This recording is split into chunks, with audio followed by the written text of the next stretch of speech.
Oi, gente, agora eu vou continuar a leitura de Grande Sertão Veredas. Então, vamos lá. Pensei que agora podíamos merecer maior descanso.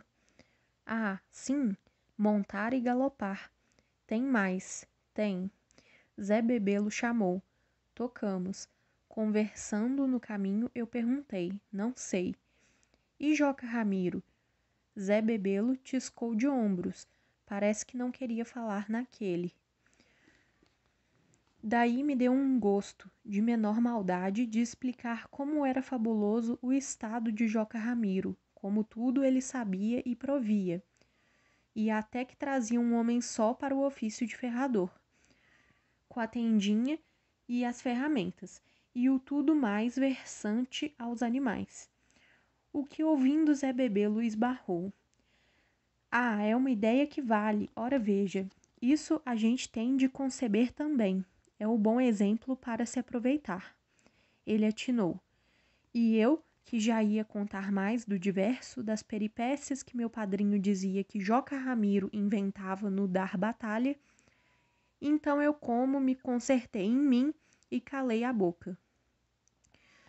Mire e veja o Senhor tudo o que na vida se estorva, razão de pressentimentos. Porque eu estava achando que se contasse perfazia ato de traição. Traição, mas por quê? Dei um tunco. A gente não sabe, a gente sabe. Calei a boca toda. Desencurtamos os cavalos. No entre o condado e a lontra se foi a fogo. Aí vi, aprendi. A metade dos nossos que se apeavam no avanço, entremeados disfarçantes, suas armas em arte, escamoteados pelas árvores e de repente ligeiros se jazendo.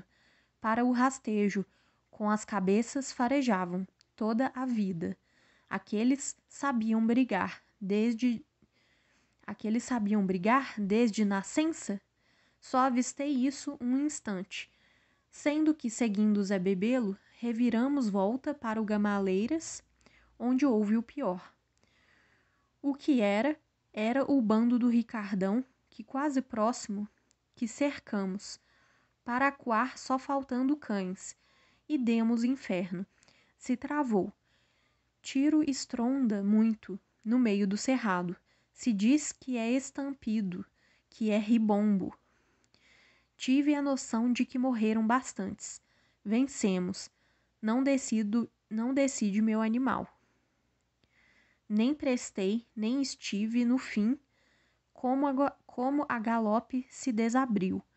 Os homens perseguindo uns que com o mesmo Ricardão se escapavam. Mas mais não se aproveitou, o Ricardão já tinha tido fuga. Então os nossos de Geriza, com os 8 prisioneiros feitos, queriam se concluir.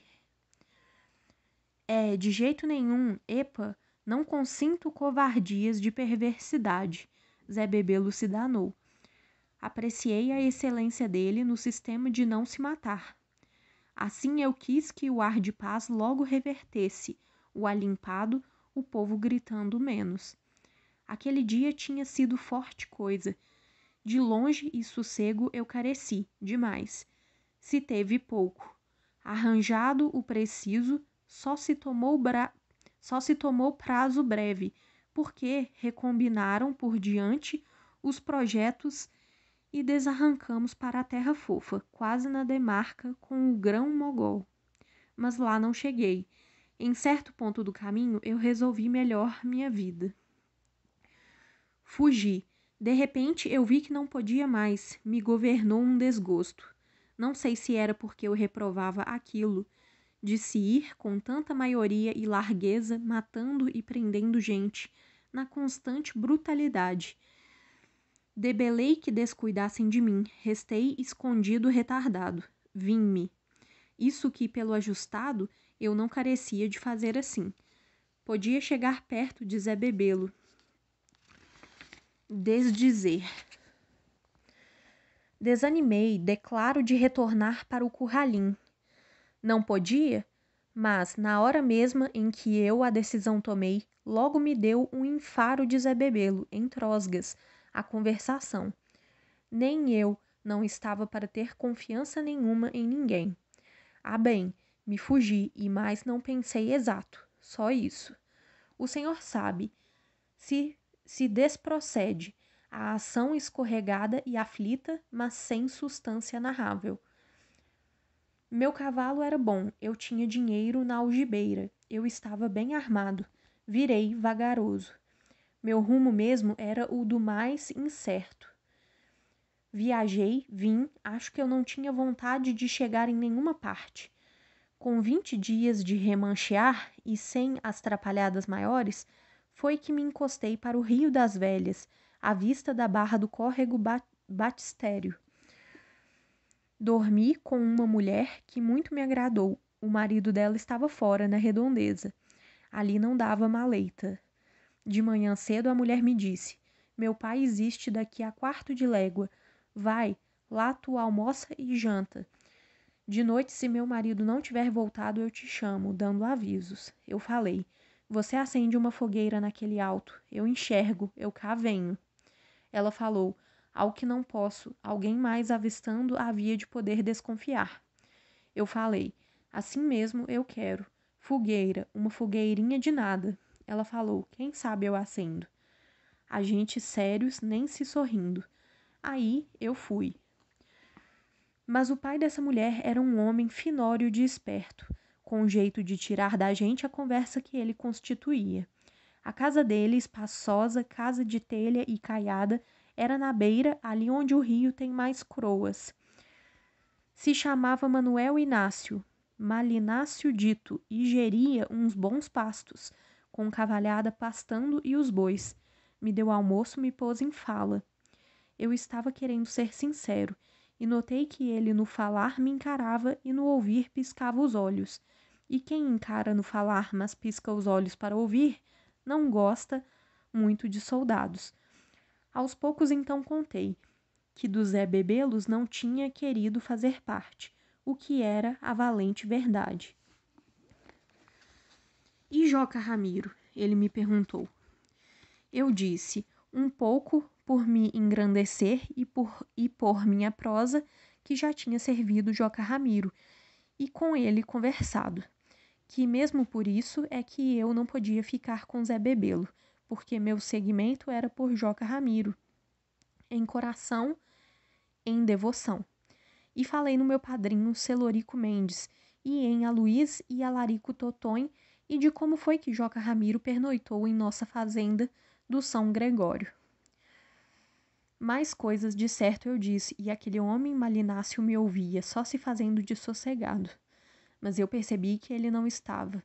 Deu jeito de aconselhar que eu fosse embora, que ali me asmava braba maleita.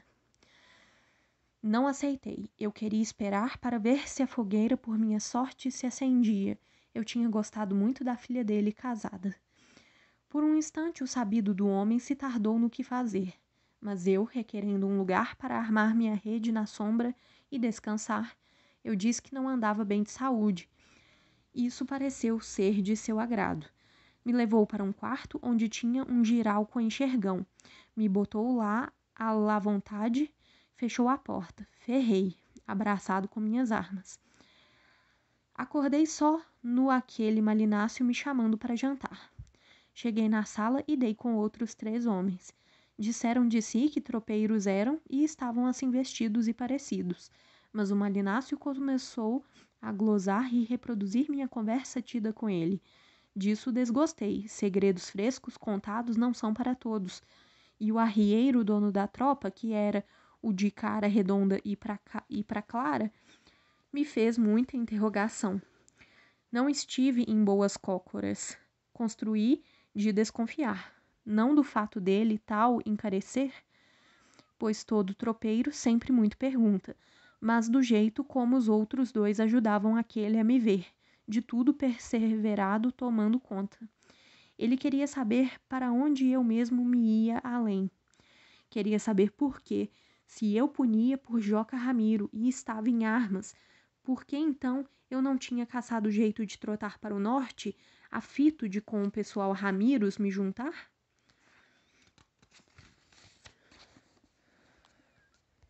Quem desconfia fica sábio, dizendo como pude, muito confirmei, mas confirmei acrescentando que chegara até ali por dar volta cautelosa, e mesmo para sobre ter a calma de resolver os projetos em meu espírito. Enquanto que me ouviam, mais um homem, tropeiro também, vinha entrando na soleira da porta. Aguentei aquele nos meus olhos e recebi um estremecer, em susto desfechado. Mas era um susto de coração alto, parecia a maior alegria. Sou flagrante conheci. O moço tão variado e vistoso era, pois sabe o senhor quem? Mas quem mesmo?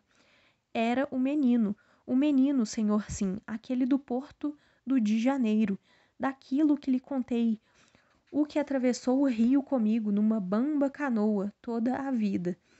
E ele se chegou, eu do banco me levantei. Os olhos verdes semelhantes grandes, o lembrável das compridas pestanas, a boca melhor bonita, o nariz fino, afiladinho. Arvoamento desses, a gente estatela e não entende.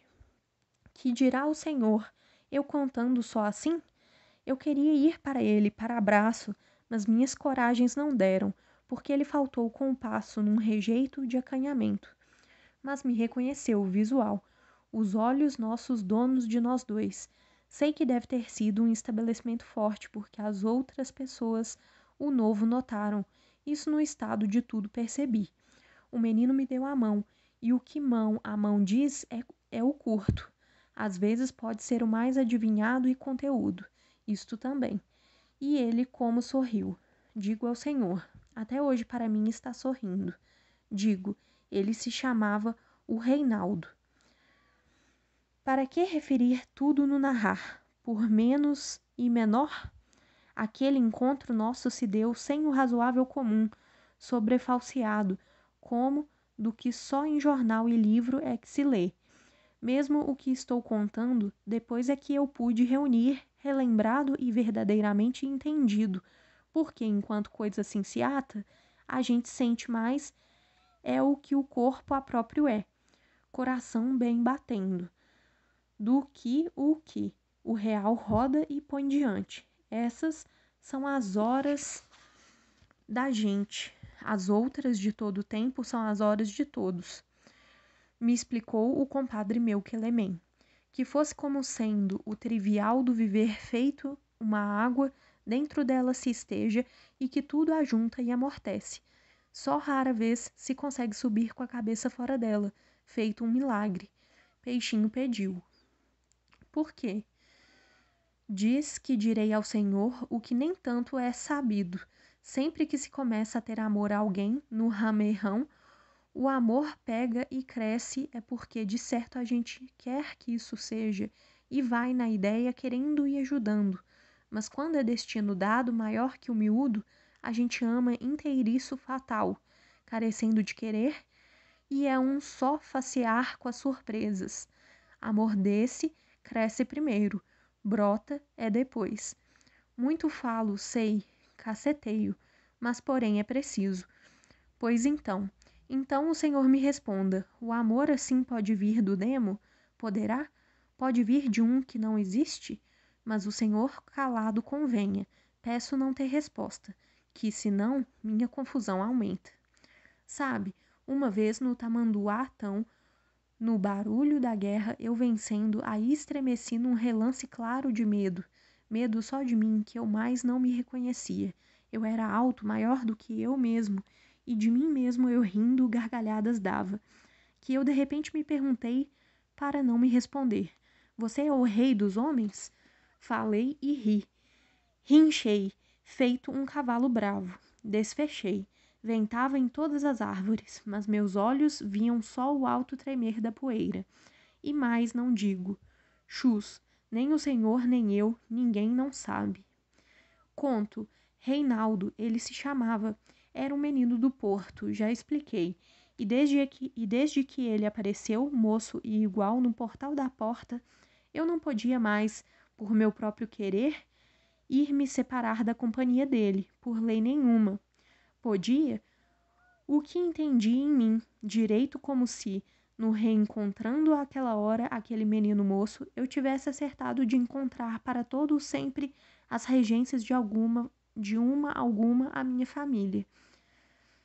Se sem peso e sem paz, sei sim, mas, assim como sendo, o amor podia vir mandado do D como se fosse demônio, né? Desminto. Ah, e Otacília? Otacília o senhor verá, quando eu lhe contar. Ela eu conheci em conjuntos suaves, tudo dado e clareado, suspendendo, se diz, quando os anjos e o voo em volta, quase, quase. A fazenda Santa Catarina, nos Buritis altos, cabeceira de vereda. Otacília, estilo dela, era toda exata. Criatura de belezas. Depois lhe conto, tudo tem o tempo. Mas o mal de mim, doendo e vindo, é que eu tive de compesar. Numa mão e noutra, amor com amor. Se pode, vem horas, digo, se aquele amor veio de Deus, como veio, então? O outro, todo tormento. Comigo as coisas não têm hoje e anteontem. Amanhã. É sempre. Tormentos. Sei que tenho culpas em aberto, mas quando foi que minha culpa começou? O Senhor por ora mal me entende, se é que no fim me entenderá. Mas a vida não é entendível.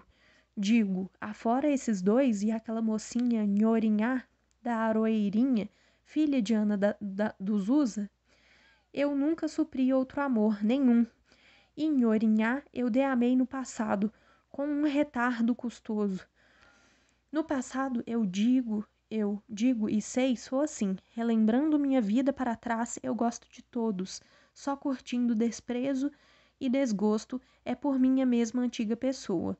Medeiro Vaz, antes de sair pelos gerais com a mão de justiça, botou fogo em sua casa, nem das cinzas carecia a possessão.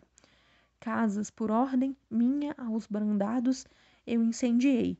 Eu ficava escutando o barulho de coisas rompendo e caindo, o estralando surdo, desamparadas lá dentro. Sertão.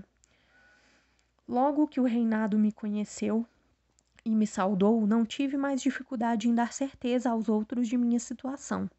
Ao quase sem sobejar palavras, ele afiançou o meu valimento para aquele mestre de cara redonda e bom parecer, que passava por arrieiro da tropa e se chamava Titão Passos.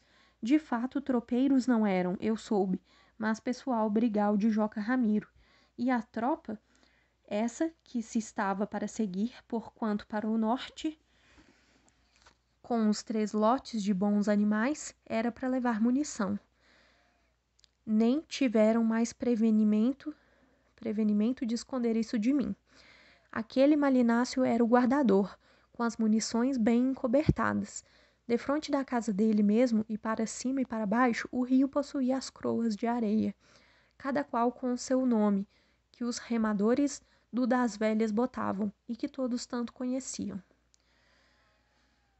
3 croas e uma ilha, mas uma delas 3 maior, também sendo meio ilha, isto é, ilha de terra na parte de baixo com grandes pedras e árvores, e suja de matinho, capim, o alecrim viçoso remolhando suas folhagens n'água e o bunda de negro verde vivente, e croa, só de areia na parte de cima. Uma croa com ilha que é conforme se diz, a croa com ilha do Malinácio, dita. Alá que aonde estava o oculto a gente ia em canoa, baldear a munição. Os outros companheiros, afetados de tropeiros, sendo o Triol e João Vaqueiro, e mais Acrísio e Assunção, de sentinelas, e Vove, Genolim e Admeto, que acabavam de inquirir a carga na mulada. A gente juntou-se, já se estava de saída para toda a viagem. Eu ia com eles, pois fomos. Nem tive pesar nenhum de não esperar o sinal da fogueira da mulher casada, filha do Malinácio. E ela era bonita, sacudida, mulher assim de ser, que nem braçada de cana, da bica para os coxos, dos coxos para os tachos. Menos pensei. A andada de noite principiava como sobre algodão, produzida cuidadosa. Aquilo era munição de contos e contos de réis. A gente prezava grandes responsabilidades. Se vinha sem beiradear, mas sabendo o rio. Titão Passos comandava. De seguir assim, sem a dura decisão, feito cachorro magro que espera viajantes em ponto de rancho, o senhor, quem sabe, vai achar que eu seja homem sem caráter. Eu mesmo pensei. Conheci que estava xoxo, dado no mundo, vazio de um meu dever honesto. Tudo naquele tempo, e de cada banda que eu fosse, eram pessoas matando e morrendo, vivendo numa fúria firme, numa certeza, e eu não pertencia a razão nenhuma, não guardava fé e nem fazia parte. Abalado desse tanto, transtornei um imaginar. Só não quis arrependimento, porque aquilo sempre era começo. O descoroçoamento era modo de matéria que eu já tinha aprendido a protelar. Mas o reinado vinha comigo, no mesmo lote, e não caçava minha companhia. Não se chegou para perto de mim, nem vez não dava sinal de prosseguir a amizade.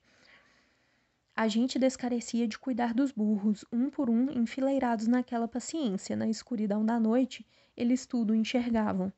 Se eu não tivesse passado por um lugar, uma mulher, a combinação daquela mulher acender a fogueira, eu nunca mais nesta vida tinha topado com um menino? Era o que eu pensava. Veja o senhor, eu puxava essa ideia e com ela, em vez de me alegre ficar por ter tido tanta sorte, eu sofria o meu.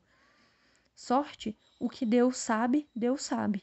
Eu vi a neblina encher o vulto do rio e se estralar da outra banda à marra da madrugada.